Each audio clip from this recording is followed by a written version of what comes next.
Del Padre, del Hijo y del Espíritu Santo. Amén. Queridos hermanos, aquí Padre Mucho Benifaz, los saludo y bendigo con sus familias. Continuamos nuestra explicación de la doctrina cristiana católica, apoyándonos en el Catecismo Mayor del Papa San Pío X. Al final de este libro maravilloso, el Papa nos habla de los novísimos, es decir, de la muerte, juicio, cielo, infierno, juicio final. Preguntas 969 a 972. Ya hemos explicado bastante este tema. Hoy amplificamos un poco y vemos el segundo regreso, segunda venida de Cristo al final del mundo y la resurrección de los muertos y el juicio. Y veremos también la condición de los cuerpos resucitados. En la charla anterior hemos visto que Cristo regresará. Hay unas señales de su regreso. Predicación del Evangelio por todo el mundo, conversión de los judíos, apostasía de la fe cristiana, aparición del anticristo y grandes calamidades. ¿Cuándo será esto? No sabemos, pero esos son señales. Cuando Cristo regresa, bien, habrá resurrección de los muertos. Todos los muertos resucitarán con sus cuerpos en el último día. Este es dogma de fe católica. En efecto, en el símbolo apostólico rezamos, creo en la resurrección de la carne. Y el símbolo quicunque de San Atanasio acentúa la universalidad de la resurrección. Cuando venga el Señor, todos los hombres resucitarán con sus cuerpos. En la antigüedad se oponían a la fe en la resurrección los saduceos judíos, Mateo 22, 23, los gentiles paganos, Hechos de los Apóstoles 17, 32, y algunos cristianos de los tiempos apostólicos. También los gnósticos y los maniqueos se ponían esto. En la Edad Media los cátaros, en la Edad Moderna las distintas formas del materialismo, racionalismo, comunismo, ateísmo se oponen a la resurrección, pero eso nada cambia. Lo que es, lo que no es.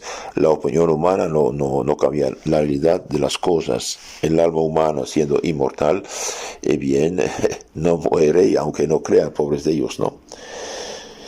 En el Antiguo Testamento se observa una progresiva evolución de la creencia en la resurrección. Los profetas Oseas y Ezequiel emplean la imagen de la resurrección corporal para simbolizar la liberación de Israel del estado de pecado o de destierro en que se hallaba. Oseas 6.3 y Ezequiel 37.1-14. Isaías expresa su fe en la resurrección individual de los justos, Isaías 26:19. Daniel profetiza también la resurrección de los impíos, pero limitándose al pueblo de Israel. Las muchedumbres de los que duermen en el polvo de la tierra se despertarán, unos para eterna vida, otros para eterna vergüenza y confusión. Daniel 12:2. El segundo libro de los Macabeos enseña la resurrección final. Segundo libro de los Macabeos 7, 9, 11, etc. Y 12:43 también. Job 19:25 dice: y yo sé que mi Redentor vive y voy a resucitar el último día. Nuestro Señor Jesucristo rechaza como errónea la negación saducea de la resurrección de los muertos. Estáis en error si ni conocéis las Escrituras ni el poder de Dios, porque en la resurrección ni se casarán ni se darán el casamiento, sino que serán como ángeles en el cielo, dice Cristo. Entonces los hombres serán como ángeles en el cielo. San Mateo 22:29. Cristo enseñó no solo la resurrección de los justos, Lucas 14:14, sino también de los impios, Mateo 5:29, 10:28.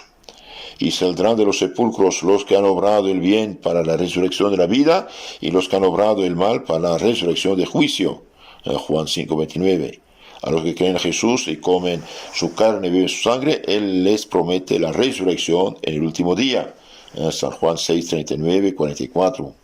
El Señor dice de sí mismo: yo soy la resurrección y la vida, San Juan 11:25. Los apóstoles, basándose en la resurrección de Cristo, predican la resurrección universal de los muertos, Hechos 4:1, 17, 18, etc. San Pablo se dirige contra algunos cristianos de la comunidad de Corinto que negaban la resurrección y prueba la resurrección de los cristianos por el de Cristo, 1 Corintios 15:20.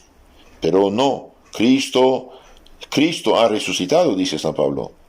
Cristo ha resucitado de entre los muertos como primicia de los que mueren. Porque como por un hombre vino la muerte, también por un hombre vino la resurrección de los muertos.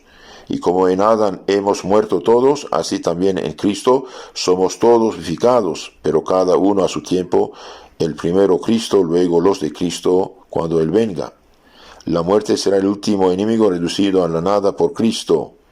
En la victoria de Cristo sobre la muerte va incluida la universalidad de la resurrección de los hombres.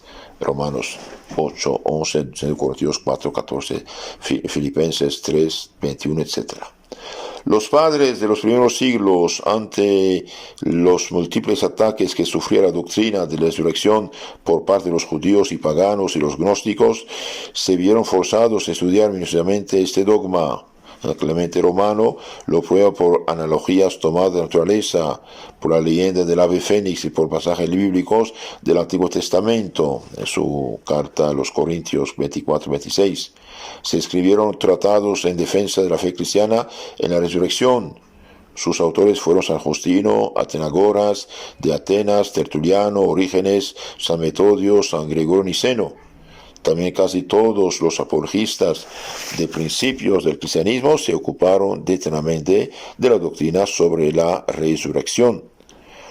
La razón natural no puede presentar ninguna prueba convincente en favor de la resurrección, pues esta tiene carácter sobrenatural y supone por tanto una intervención milagrosa de Dios.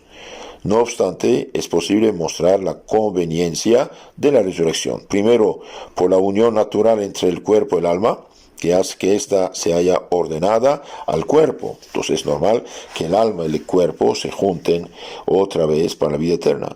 Y segundo, por la idea de la justa retribución, idea que nos induce a esperar que el cuerpo, por ser instrumento del alma, participará también de la recompensa o del castigo. La razón iluminada por la fe prueba la conveniencia de la resurrección por la perfección de la redención obrada por Cristo, por la semejanza que tienen con Cristo la cabeza los miembros de su cuerpo místico, los cristianos, porque el cuerpo humano ha sido santificado por la gracia y sobre todo por la fuente abundante de la misma, que es la Eucaristía. Entonces hay resurrección. Ahora, ¿qué pasa? Identidad del cuerpo resucitado. Los muertos resucitarán con el mismo, numéricamente, cuerpo que tuvieron la tierra. Eso también es dogma de fe. Los cuerpos resucitarán con el mismo cuerpo que tuvieron la tierra. El capítulo Firmiter del Concilio IV de Letrán en 1215 declara: todos ellos resucitarán con el propio cuerpo que ahora llevan, menos sus defectos. La Sagrada Escritura da testimonio implícito de esa identidad material por las palabras que emplea: resurrección, despertamiento. Solamente habrá verdadera resurrección o despertamiento cuando el mismo cuerpo que muere y se descompone sea el que reviva de nuevo.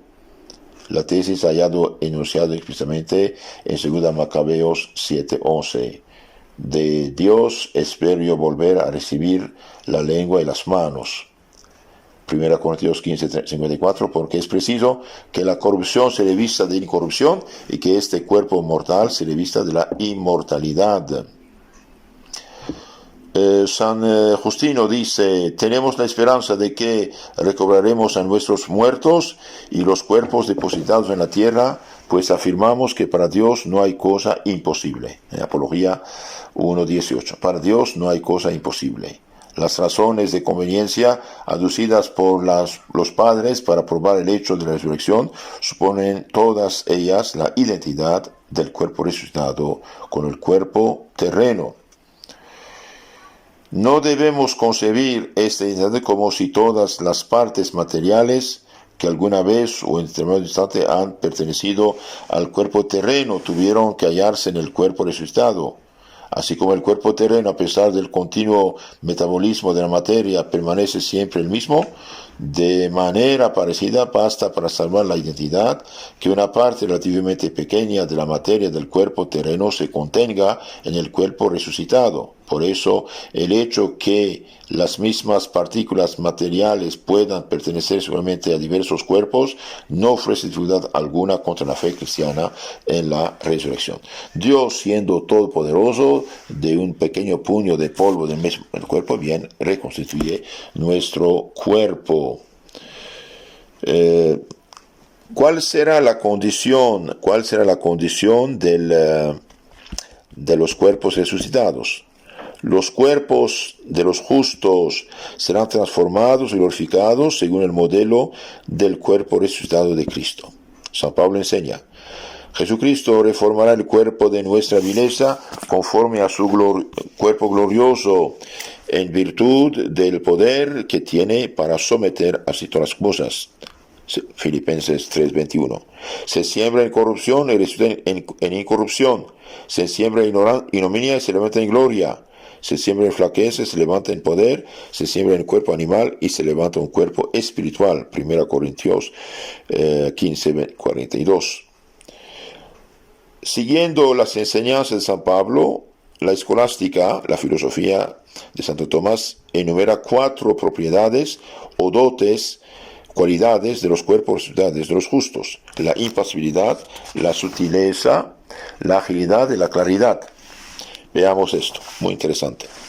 La impasibilidad, es decir, la propiedad de que no sea accesible a ellos mal físico de ninguna clase, como el sufrimiento, la enfermedad y la muerte. Todavía no hay sufrimiento, no hay pena, no hay dolor, no hay muerte. Definiéndolo con mayor precisión, es la imposibilidad de sufrir y morir. Non posse pati nec mori, no puede ni morir ni sufrir.